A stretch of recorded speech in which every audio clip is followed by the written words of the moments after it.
1 साल बीत चुका था। ढोलकपुर वापस शांत था। गांव के लोग फिर से खुशी से जीने लगे थे।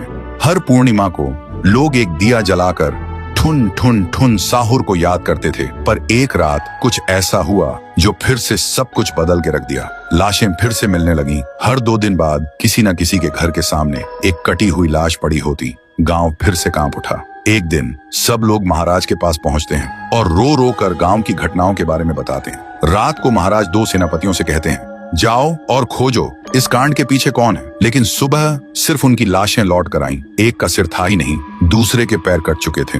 महाराज समझ गए कुछ तो लौट आया है, कुछ जो सिर्फ मौत का खेल खेल रहा है। और फिर कहते हैं, अब इस जंग का सामना मुझे ही करना होगा। उसी रात महाराज चुपके से गांव में आते हैं और एक पेड़ के पीछे खुद को छुपा लेते हैं। और ठीक रात के 2:30 बजे अचानक कहीं से धुआं छा जाता है और उस धुएं के अंदर से एक आवाज आती है,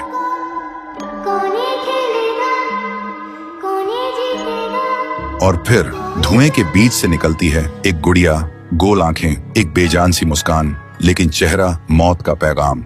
वो गुड़िया एक घर के गेट तक जाती है और बच्चों जैसा एक गाना गाने लगती है। उसके गाने की आवाज सुनकर एक आदमी बाहर आता है और अगले ही पल वो गुड़िया उसका सिर चबा जाती है। वो आदमी तड़प तड़प के वहीं जमीन पर गिर जाता है। महाराज सब कुछ देखते हैं। उनकी आंखें भर जाती हैं। उन्हें समझ आ जाता है इसके सामने जाना मतलब खुद का अंत लिखना है। अगली सुबह गांव के लोग इकट्ठा होते हैं। महाराज कहते हैं, ये पिछले भूत से भी ज्यादा डरावनी है।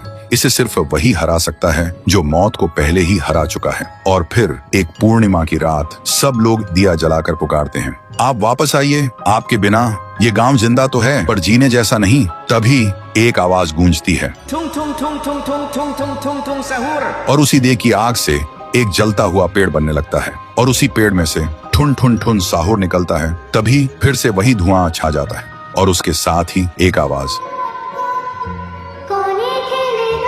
सब लोग घुटनों के बल गिर जाते हैं और कांपती आवाज में बोलते हैं, हमें बचाइए, वो आ गई है। ठुन ठुन ठुन साहुर एक जोरदार जंप करता है और सीधा उस धुएं में घुस जाता है और शुरू होती है एक आखिरी जंग ठुन ठुन ठुन साहुर और गुड़िया की। जमीन कांपने लगती है, आसमान से बिजली गिरती है और जब धुआं हटता है तो दिखाई देता है गुड़िया बिखर चुकी थी। हाथ अलग, सिर अलग, पैर अलग। और तब से गांव में फिर से एक नई सुबह हुई। महाराज मुस्कुराए, गांव वाले जीने लगे और उस दिन के बाद ठुन ठुन ठुन साहुर सिर्फ एक भूत नहीं रहा, गांव का रक्षक बन गया। लेकिन उसी रात कुछ ऐसा हुआ जो किसी को भी पता नहीं चला। गुड़िया का सिर, हाथ, पैर अपने आप जुड़ने लगे थे और फिर वो वहां से चली गई। तो दोस्तों, अगर आप देखना चाहते हैं पीहू वर्सेस गुड़िया तो इस वीडियो को 1 लाख लाइक्स तक पहुंचा दो।